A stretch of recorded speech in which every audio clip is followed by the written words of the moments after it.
Hey, you ready for the episode? Let's go. Come on. Yeah, wait, John. Yeah. Don't worry about it, man. Come on. Wait, where is everyone? Dude, they're at Gamescom. They're at Gamescom? They're on another continent? Why did I spend 45 minutes setting up the studio? God.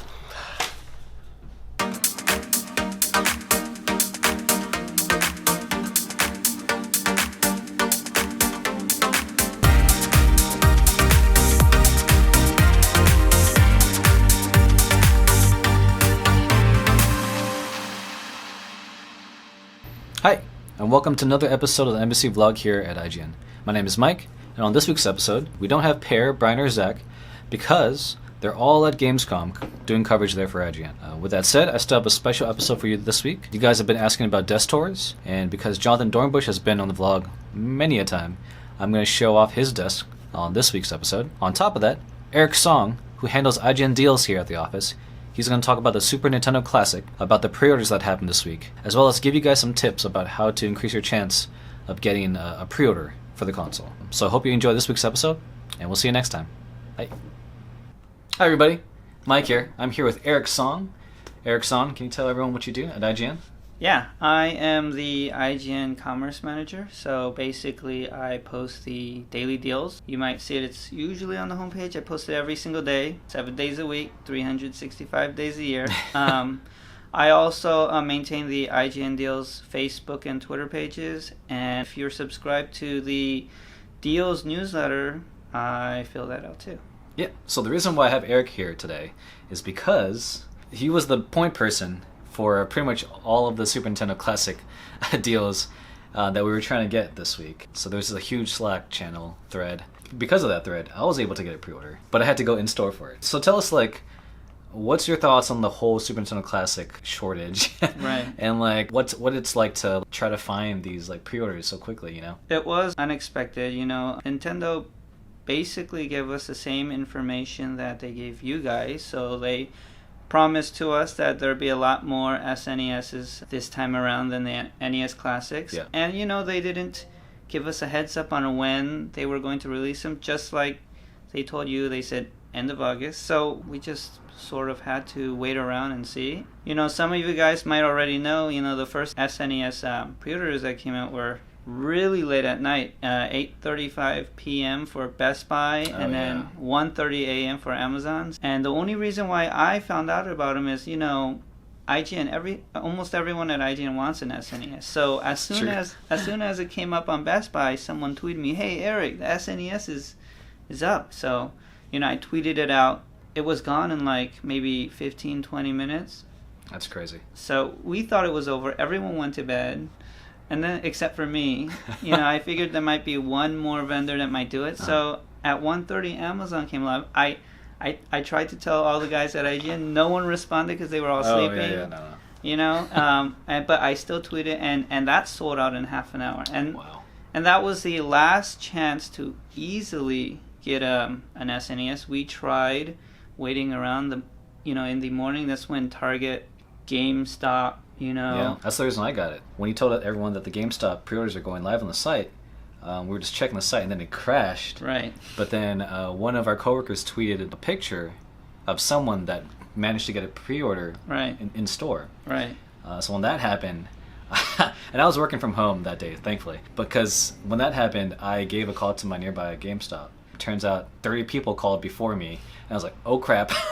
So I rushed to the store. Literally, when I parked my car in the parking lot, I ran up the escalator onto the games, and there was maybe a line of 7 people, and then I was one of the last 2 to get one. But yeah, that was scary because there was 4 people in front of me. I overheard them say we have 5 left. I'm like, oh god, oh please. Right. But I managed to get through that. But all the online pre-order chances that I was trying failed miserably. Right. So yeah, I know one guy at IGN who he clicked the pre-order button at Target for a whole hour, just over and over and over, and finally he got one. And he had it in a cart many times, but right when he was checking out, they always took it away. And then at the end, he got one. And so I did buy a number of them, but not to scalp. I'm not a fan of scalping. Yeah. But for a bunch of IGN people who couldn't, there's a bunch of guys at Gamescom right now, and some people, they have families, they can't stay up all night waiting for the SNES to get in stock. So, I scored a couple at Best Buy. I scored several on Amazon, and then I scored 2 at Target. Over the course of the. Did you doing the refreshing? Yeah, I did the refreshing. I did not score at GameStop. I called GameStop my area, and the guy answered, "Hello, welcome to GameStop, where all the SNES pre-orders are gone."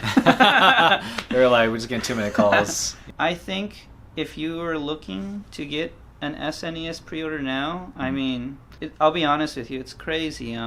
Right now, scalpers are already selling it on eBay for $250, and honestly, if it stays like this, the price is only going to get higher. I think if you want to try to pay retail price, it's going to be really difficult. On opening day, I would say you might even have a better chance being at a physical location, like a physical GameStop, than waiting online. I mean, even at 1:30 a.m. that's 4:30 a.m. East Coast time. So you're like eliminating at least half the population and looking, and that was gone in half an hour.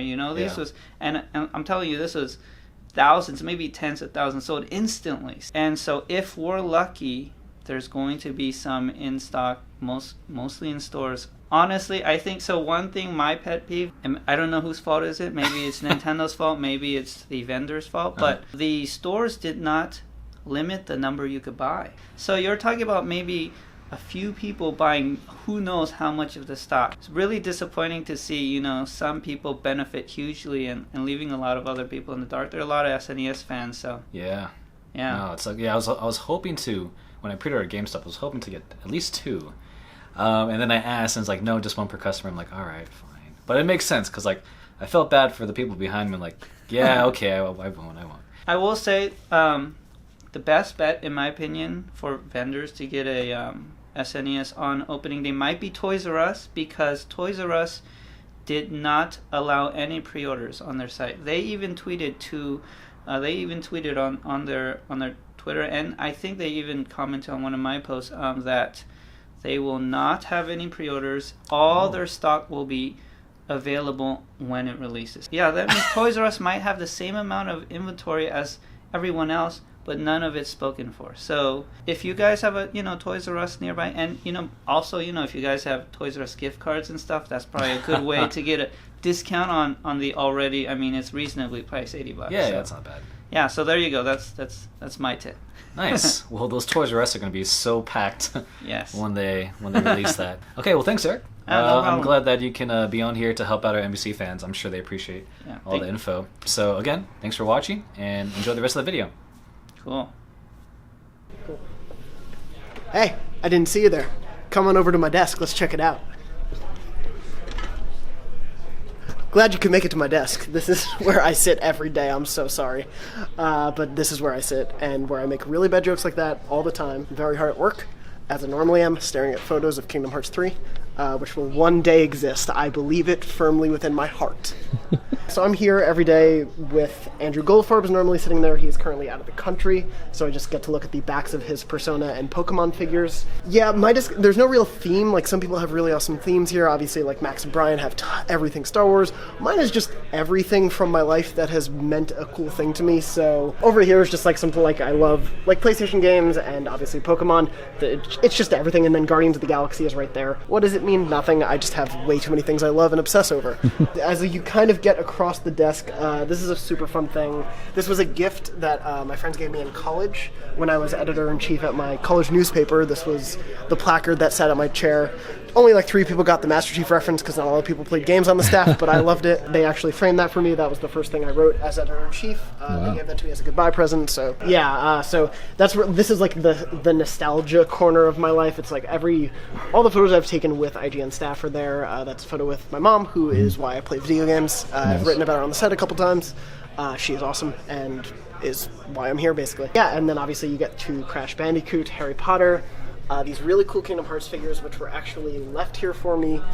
They were an old IGN employees, I'm not sure whose, but they left them here, and I came to my desk. There were 3 things. There was my phone, there were these Kingdom Hearts figures, and there was that Banjo-Kazooie sticker stuck back there. because I love Banjo-Kazooie. And that was basically all I needed to start this amalgam of things I've collected, which goes underneath. I tried to make it neat. You're free to look. It looks relatively neat right now. It's usually a total mess, and there's a lot of protein powder there. I'm sorry. That's a stereotype. What is that? Yeah, that's protein powder. It's nothing really game important related. That is just, I need a lot of protein. Gets me through the day. Stay healthy, kids. Oh, and you got right here this Kingdom Hearts. Yeah. So that is one of my favorite things. Terry Schwartz, our entertainment editor, one of our entertainment editors, grabbed that for me. She got to interview Tetsuya Nomura, the director of the series, at D23 Expo this year. We had talked a ton before the interview because she knows obviously how much I love the series, so I helped come up with some questions and everything. She had a great interview with him. He was like, these were some of the most well-informed questions, like, thank you, and she told me that, and I yipped, I think, on the phone. I think I let out a very high-pitched tone. But she came back, she came to visit the office, and she got me this poster, which was at D23, signed by Nomura, which is awesome. Right there. I'm going to get it framed. Yes, it is wonderful. My name is spelled on it correctly. Oh, really? Yeah, so usually... Oh, yeah, right there. Obviously, everyone usually spells it A-N at the end, because that is the normal way Jonathan spells. My parents like to play a prank on people, so it's O-N at the end. Would that have ruined it if it was misspelled? No, it wouldn't have, but the fact that it's right is just, it means a little bit more, and it has the cool little, like, crown at the top by the two. So that is my favorite, like, one of my favorite things on my desk. I only take it down when I have to play a game, and then I just move it over. So I'm always looking at it. PlayStation behind, obviously, my Switch, because this is a Nintendo video. That's right. Also, my Switch is with me all the time. So if it's not in this dock, I have it with my carrying case just constantly. You got two gray Joy-Con? So I have two gray. My red and my blue are at home right now. But you got three? Yes, yeah. These are actually inherited from our dear departed friend Jose Otero. He's still alive. But he bequeathed them to me because he knew how much we play sort of multiplayer games. I've tried to, after work a lot, I try to make this like the multiplayer game hub when we can. So we're playing Mario Kart, we're playing Overcooked, we're playing whatever we can. And that's why I always have B-roll of you guys playing. Yes, because it's not like a staged thing. We're just always doing it because it's super fun. We'll play that to you on PS4, stuff like that. But yeah, it helps to have enough controllers for everyone. I have a few cool books down here that I've amassed through the days. This is the Japanese version, basically, of the Hyrule Historia. Yeah, this is gorgeous art from that series. Wow. Yeah, it's so cool. Another goodbye gift from Jose. Yeah, that's mostly everything there. I have a ton of Lego and Star Wars things down there as well because I've amassed so much. I don't have room up top, so there's like the subterranean level of my desk, which basically doubles for everything the new else. set also. Yeah, so everything, I tend to switch stuff in here to the new set. So like these Pokemon figures are mine. That's the Sonic Collector's Edition statue that I unboxed. This Pikachu hat I've worn in many a news video back in the day when we were doing Pokemon Go at the start. And yeah, so obviously like this part of this is overflow from all of the things I own. The I Want to Believe poster has been there since I got here. That is the Star Wars. Oh, really? Yeah, that is like the thing that has been here since the beginning of time. I think this predates The Office. I think it was just there. Occasionally we'll pick up Rock Band, play around here as well. We have footage of that. Oh, yeah, good. Oh, man, I haven't seen that. I need to watch that. And that is basically the amalgam that is my desk of everything I sort of love, which spans a wide thing since I have to cover movies, TV, and games, and I love covering. It's not I have to, I love to. So that's kind of a look at all of that. Awesome. Thanks, Sean. Thank you, guys. Thanks for watching. Don't forget to like and subscribe to NVC and let us know what you would like to see in the comments below. Also, if you never want to miss a video, make sure to ring the bell here on our YouTube channel. We'll see you next time.